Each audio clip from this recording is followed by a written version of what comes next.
우리 한국 사람들에게 우리나라 역사적 인물 중에서 누구를 가장 좋아하고 존경하십니까? 라고 물으면 무엇이라고 대답을 할까요?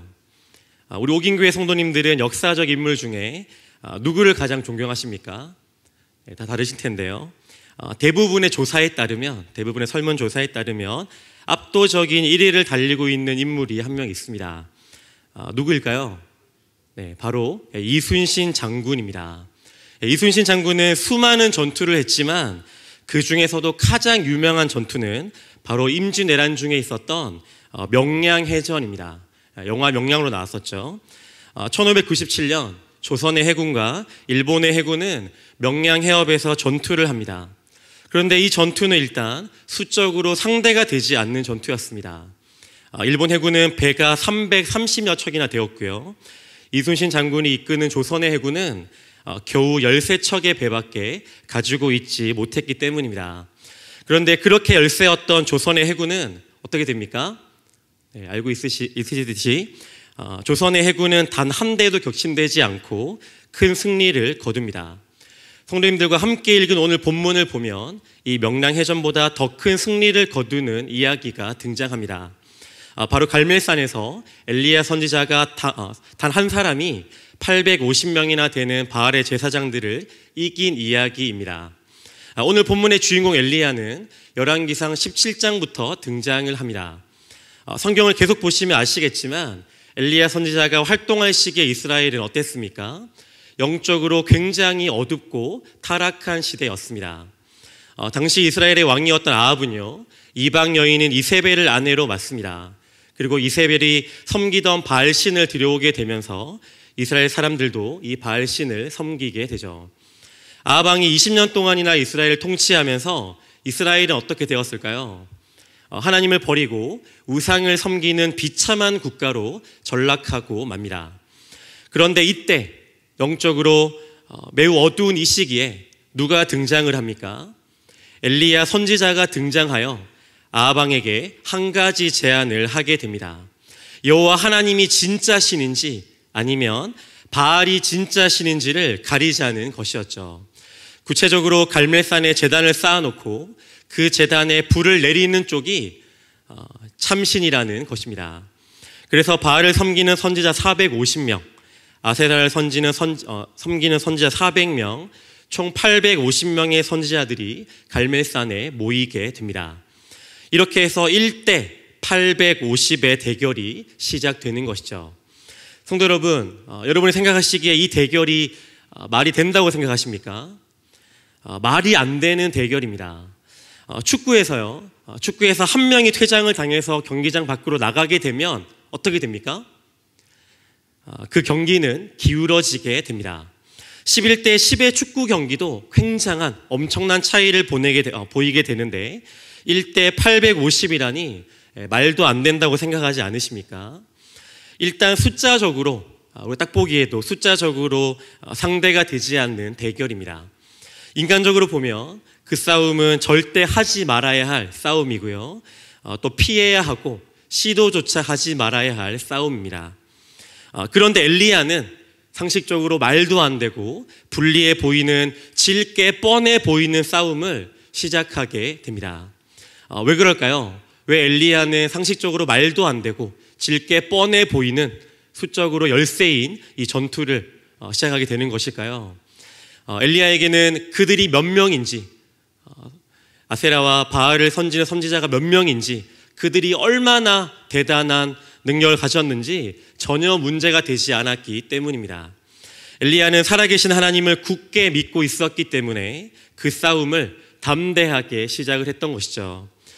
성도 여러분, 오늘 본문을 보면 우리가 깨닫게 되는 사실이 하나 있습니다. 그 당시뿐만 아니라 성도인 우리도 날마다 이러한 영적인 전쟁을 오늘날도 치르고 있다는 사실입니다. 우리가 눈을 조금만 열어서요, 이 세상 사람들이 사는 모습을 보면 어떻습니까? 많은 사람들이 눈에 보이는 힘과 권력과 손에 잡히는 재물을 절대적인 신과 같이 여기며 살아가고 있음을 우리가 보게 됩니다. 조금 더 가지면 된다, 조금 더 있으면 된다라고 믿으며 이 세상의 것들을 얻기 위해서 이 세상 사람들은 굉장히 열심히 살아가고 있습니다. 하지만 이러한 세상의 거짓된 흐름에 도전장을 내고 또 세상을 거스르며 나타난 엘리야와 같은, 오늘 본문에 우리가 보고 있는 엘리야와 같은 존재들이 있습니다. 누구이겠습니까? 바로 하나님의 교회와 하나님의 성도들입니다. 교회와 교회에 속한 우리 성도들은 이 땅 가운데 하나님만이 살아계신 진짜 신이시고 우리가 유일하게 의지해야 할 분은 하나님밖에 없음을 믿으며 담대하게 살아가는 사람들입니다. 오늘 본문에 나타난 엘리야의 모습을 통해서 이 땅 가운데 우리 성도가, 하나님을 믿는 우리 성도가 이 땅을 어떻게 바라보아야 하는지, 또 무엇을 믿으며 살아가야 하는지 함께 살펴보도록 하겠습니다. 먼저 우리가 알아야 할 것은 이 세상에는, 우리가 살고 있는 이 세상에는 진리이신 하나님과 세상의 거짓된 우상에서 머뭇거리는 사람들이 있다는 사실입니다. 오늘 본문의 앞에 나오는 20절 앞에 나오는 19절 앞에 보시고 함께 읽겠습니다. 19절 시작.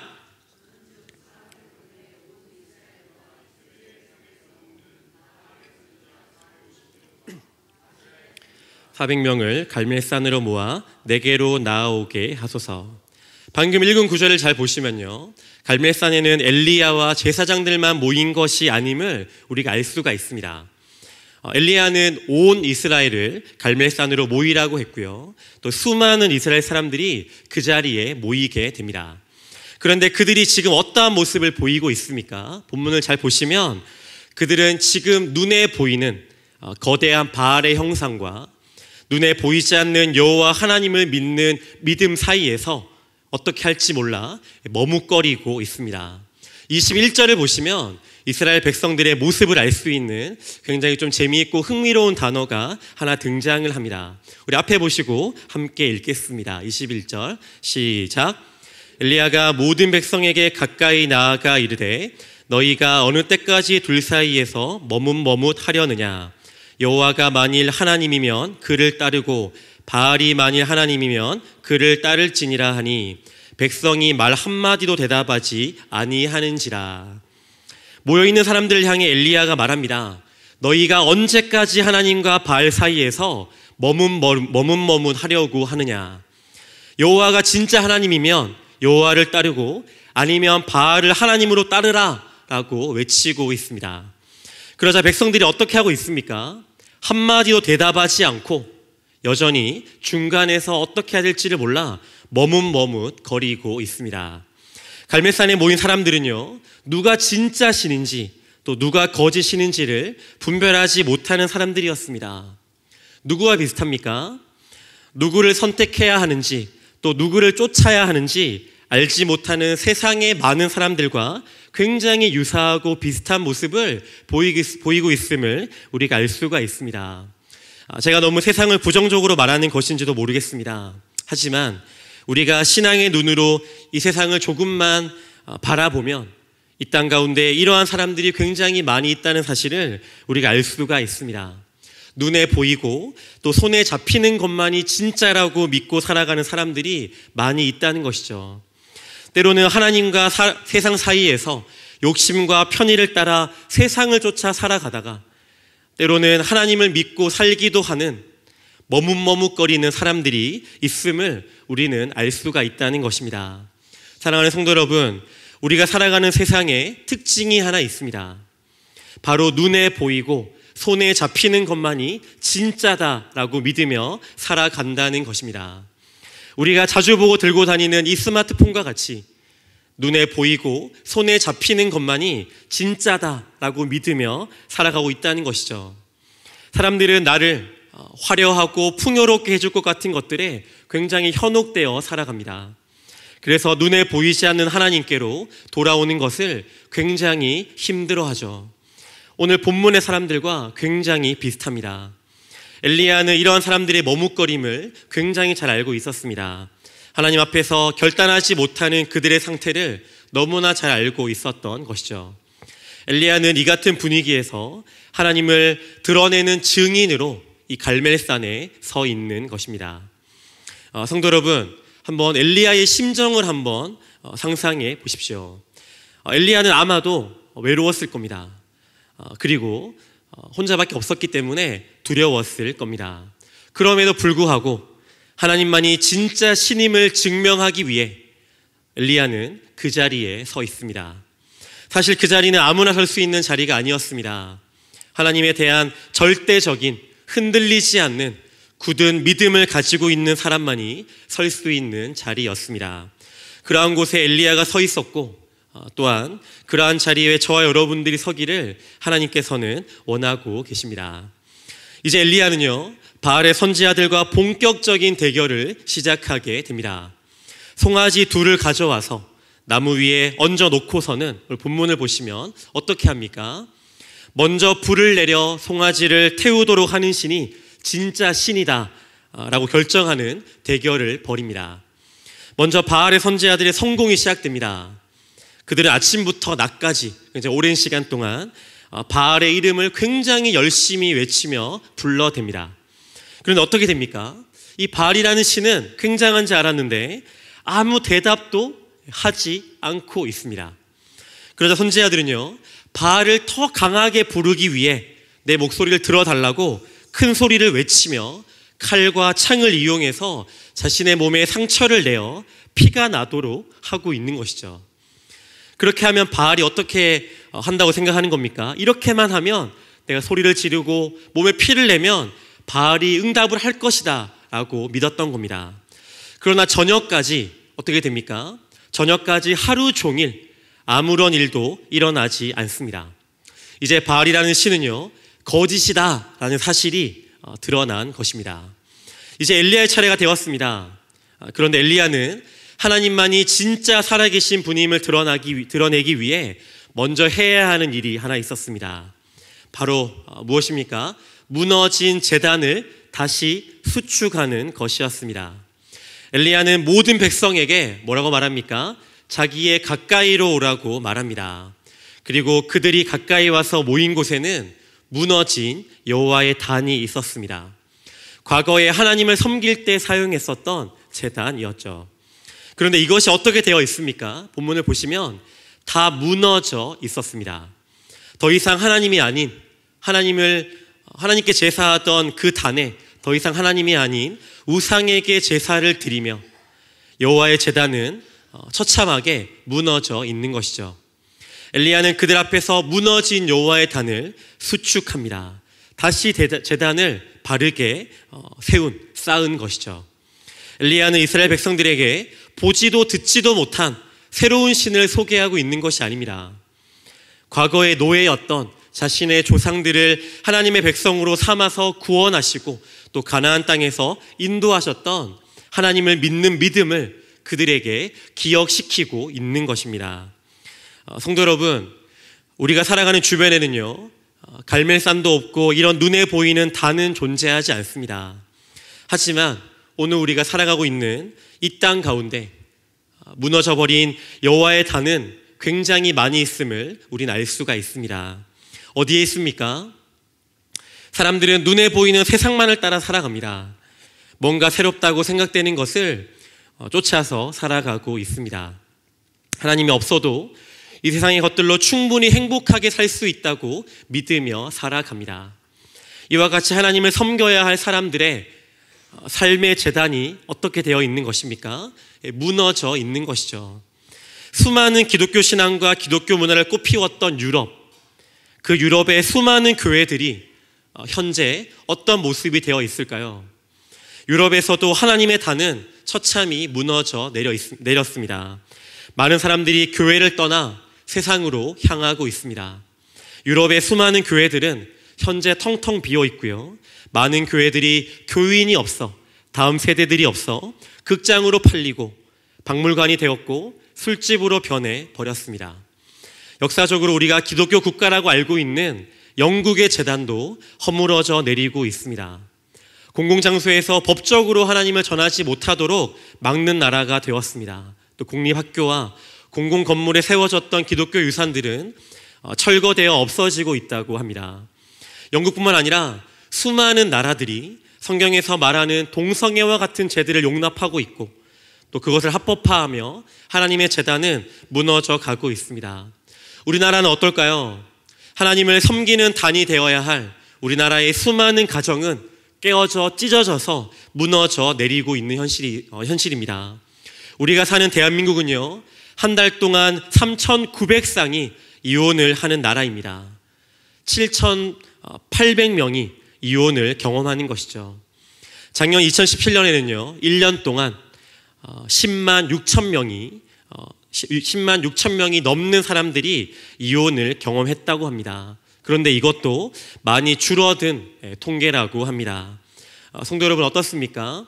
하나님께서 원하시는 하나님을 예배하고 그 말씀대로 살아가야 할 가정의 재단이 무너져 내리고 있는 겁니다. 자식의 성공과 성공적인 재테크로 인한 노후 보장이 가정의 최고 가치가 되어버리고 말았습니다. 이외에도 얼마나 많은 부분이 우리 사회 가운데, 가정 가운데 깨어지고 무너지고 찢어지고 있는지 모릅니다. 본문에서 엘리야는요, 사람들을 가까이 오게 하고 자신들이 무너뜨린 여호와의 단을 보게 합니다. 그리고 그들이 보는 앞에서 엘리야는 어떻게 합니까? 무너져 내린 제단을 다시 쌓습니다. 야곱의 아들들, 곧 이스라엘 12지파를 의미하는 12돌을 치하여서 단을 다시 수축하게 됩니다. 그리고 그 위에 제물이 올려지게 됩니다. 그리고 그 제단에다가 송아지를 얹고 12통의 물을 붓습니다. 상식적으로 물이 흥건하면요, 어떻습니까? 거기에 아무리 불을 붙여도 물이 묻어 있으면 불을 붙일 수가 없습니다. 그런데 엘리야는 12통이나 되는 수많은 양의 물을 제단에다가 붓는 것이죠. 그리고는 기도합니다. 우리 36절과 37절 우리 앞에 보시고 함께 읽도록 하겠습니다. 시작. 저녁 소제 드릴 때에 이르러 선지자 엘리야가 나아가서 말하되 아브라함과 이삭과 이스라엘의 하나님 여호와여, 주께서 이스라엘 중에서 하나님이신 것과 내가 주의 종인 것과 내가 주의 말씀대로 이 모든 일을 행하는 것을 오늘 알게 하옵소서. 여호와여, 내게 응답하옵소서. 내게 응답하옵소서. 이 백성에게 주 여호와는 하나님이신 것과 주는 그들의 마음을 되돌이키심을 알게 하옵소서 하매. 엘리야는 아까 바알의 선지자들이 했던 것처럼 요란하지도 시끄럽지도 몸에 상처를 내어 피를 흘리지도 않습니다. 자신이 믿는 하나님께 이 백성이 주 여호와는 하나님이신 것과 하나님께서 그들의 마음을 되돌이키신다라는 사실을 알게 해달라고 기도하고 있습니다. 엘리야가 바알의 선지자들과 이스라엘 백성들 앞에서 하나님께 기도하자 어떤 일이 일어납니까? 아까 바알에게 구할 때와는 전혀 다른 일이 벌어집니다. 우리 앞에 보시고 38절과 39절 함께 읽겠습니다. 네, 시작. 이에 여호와의 불이 내려서 번제물과 나무와 돌과 흙을 태우고 또 도랑의 물을 핥은지라. 모든 백성이 보고 엎드려 말하되 여호와 그는 하나님이시로다. 여호와 그는 하나님이시로다 하니. 엘리야가 기도하자 그때 여호와의 불이 하늘에서 내려옵니다. 그리고 번제물과 나무와 돌과 흙을 태웁니다. 그리고 도랑의 물까지 어떻게 합니까? 도랑에 있던 물까지 핥아 말려 버립니다. 백성들은 놀라서 제단 앞에 엎드리고 그리고는 외칩니다. 무엇이라고 외칩니까? 여호와 그는 하나님이시로다. 여호와 그는 하나님이시로다. 이렇게 두 번이나 외칩니다. 여기서 우리가 흥미롭게 보아야 할 부분이 있습니다. 바로 도랑의 물을 핥았다라는 부분입니다. 핥는다라는 것은 무엇이겠습니까?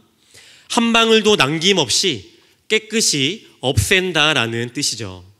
도랑에 물이 넘칠 정도였는데 그만큼 물이 많았는데 물이 한 방울도 없이 말라버렸다면 하늘에서 내린 하나님의 불이 아니고서는 도저히 불가능한 것입니다. 그러자 이 광경을 지켜보던 이스라엘 백성들의 입에서 여호와 그는 하나님이시로다 라는 탄성이 두 번이나 터져 나오고 있습니다. 그런데 이 표현이 재미있습니다. 그냥 여호와는 하나님이시로다, 여호와는 하나님이시로다가 아니라 여호와 그는 하나님이시로다 라고 했기 때문입니다. 성도 여러분, 별것 아닌 것 같지만 본문을 좀 자세히 보시면요, 여기에는 큰 차이가 있음을 우리가 눈치채야 합니다. 여호와는 하나님이시다라는 말은요, 단순히 그냥 객관적인 있는 사실에 불과합니다. 그러나 그는이라는 말은 어떻습니까? 우리가 그는이라고 말할 때 어떤가요? 말하는 사람이 잘 알고 있는 사람을 가리킬 때에만 사용하는 단어라고 볼 수가 있죠. 여호와는 하나님이시다라는 말이 단지 객관적인 사실에 불과하다면 여호와 그는 하나님이시다라는 말은 체험을 통해서 너무나 잘 알게 된 사실을 말하고 있는 것입니다. 요약하면 무슨 뜻일까요? 이제서야 드디어 여호와만이 온 세상을 다스리시는 유일하신 하나님이심을 우리가 알고 확신하게 되었다라는 것입니다. 바꿔 말하면요, 지금껏 자신들이 섬겼던 우상들은 전혀 신이 아니었다라는 것입니다. 조금 전에 하늘에서 강력한 불을 내려 도량의 물을 핥아버린 그분이 바로 하나님이시다라는 고백인 것이죠. 여호와는 하나님이다라고 고백하며 믿는 신앙과 여호와 그분은 하나님이시다라고 고백하며 믿는 신앙은 다릅니다. 여호와 그분은 하나님이시다라는 말에는요, 나에게 살아 역사하시는 이라는 말이 생략되어 있다고 볼 수가 있겠습니다. 사랑하는 성도 여러분, 우리가 믿는 하나님은 살아계신 하나님이십니다. 바알처럼 아무리 외치고 부르짖어도 침묵하는 그런 신이 아닙니다. 존재하지도 않는 신도 아니고요, 죽은 신도 아닙니다. 갈멜산에서 응답하셨던 것처럼 지금도 살아계셔서, 우리가 살아가고 있는 2018년에도 살아계셔서 응답하시고 역사하시는 하나님이십니다.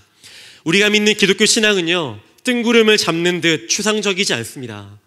기독교의 신앙은 어떻습니까? 우리가 믿는 기독교의 신앙은 실제적입니다. 그렇다면 우리에게는 어떤 신앙이 있어야 하겠습니까? 여호와는 하나님이시다라고 말하는 딱딱하고 객관적이고 뻔하고 생명력 없는 그런 신앙이 아니라 여호와 그는 하나님이시다라고 고백하는 체험적이고 생명력이 있어 꿈틀거리는 신앙이 우리 가운데 있어야 하겠습니다. 살아계신 하나님을 실제적이고 구체적으로 경험하고 만나는 것이 우리에게 필요하다라는 것이죠. 말씀을 정리하겠습니다. 먼저 이 세상에는 하나님과 세상 사이에서 머뭇거리는 사람들이 있습니다. 심지어 어떻습니까? 교회를 다니는 기독교인들 가운데서도 머뭇거리는 사람들이 존재합니다. 하나님께서 그들에게 원하시는 것이 있습니다. 이 세상의 거짓된 흐름을 쫓는 것이 아니라 진리이신 하나님을 선택하는 것과 엘리야처럼 하나님을 신뢰하는 자리에 있는 것입니다. 머뭇거리는 사람들 가운데 믿음으로 하나님을 따를 수 있는 엘리야와 같은 이들을 하나님은 찾으신다는 것이죠. 두 번째로, 하나님은 자신이 서 있는 곳에서 무너진 제단을 쌓고 담대하게 하나님 편에 설 수 있는 사람을 찾으십니다. 외롭고 두렵지만 하나님만을 의지하여 무너진 곳을 보수할 수 있는 사람을 하나님은 찾으신다는 것입니다. 성도 여러분, 그렇다면 지금 우리는 지금 어디에 서 있습니까? 우리가 지금 하나님 편에 믿음으로 서 있는지 돌아보고 믿음으로 하나님을 따라야 하겠습니다. 하나님께서는 이 땅 가운데 교회와 하나님을 믿는 성도들을 엘리야와 같은 일을 감당하도록 세우셨습니다. 그러기 위해서는 어떻게 해야 합니까? 우리가 본문에서 보았던 것처럼 제단 앞에 가까이 와야 합니다. 그리고 우리 주변에 무너진 제단들을 발견하고 다시 수축해야 합니다. 이 땅에 무너진 곳을 볼 줄 알고 그곳을 다시 하나님의 단으로 다시 세우는 일을 우리가 해야 한다는 것입니다. 하나님은 이렇게 분명한 소명을 우리에게 주셨다는 것이죠. 마지막 세 번째로, 여호와 그는 하나님이시다라는 사실을 우리가 경험해야 합니다. 기독교 신앙은요, 이론적이거나 비현실적이지 않습니다. 우리가 자칫 잘못 착각하는 것이 있습니다. 우리 하나님은 보이시지 않기 때문에 기독교 신앙은 굉장히 이론적이고 비현실적이구나 라고 무의식적으로나 의식적으로 생각하는 경향이 있습니다. 하지만 우리가 믿는 기독교 신앙은요, 절대 이론적이거나 비현실적이지 않습니다. 그리스도인은요, 실제로 존재하시는 하나님, 현실 가운데, 역사 가운데 역사하시는, 일하시는 하나님을 믿는 사람들입니다. 그러나 교회를 오래 다니다 보면 어떻습니까? 교회를 너무나 오래 다니다 보면, 그냥 다니다 보면 생명력 없이 뻔한 기독교적 습관에 빠지기 쉽습니다. 그러다 보면 교회를 다닌 기간은 오래되었지만 생명력이 없는 신앙이 될 가능성이 높아집니다. 그러나 그럴 때, 우리가 습관적인 신앙에 젖어 있을 때, 하나님에 대한 뜨거운 체험이 우리에게 없을 때, 그럴 때 우리에게 필요한 것은 무엇입니까? 하늘의 불로 임하셔서 제단의 번제물과 나무와 돌과 흙을 태우시고 물을 전부 마르게 하신 하나님을 체험하고 경험하는 것이 우리에게 필요하다는 겁니다. 생명력 있는 신앙이 필요하다는 것입니다. 그 광경을 눈으로 보고 귀로 들으며 여호와 그는 하나님이시다 라고 진심으로 고백하는 살아 꿈틀대는 신앙이 우리에게 필요하다는 사실입니다. 이 자리에 함께 하신 우리 옥인교회 모든 성도님들이 하나님의 살아계심을 실제적이고 체험적으로 경험하고 세상을 향해 하나님이 참되신 하나님이심을 증거하는 엘리야와 같은 성도들이 되시기를 주님의 이름으로 축복합니다.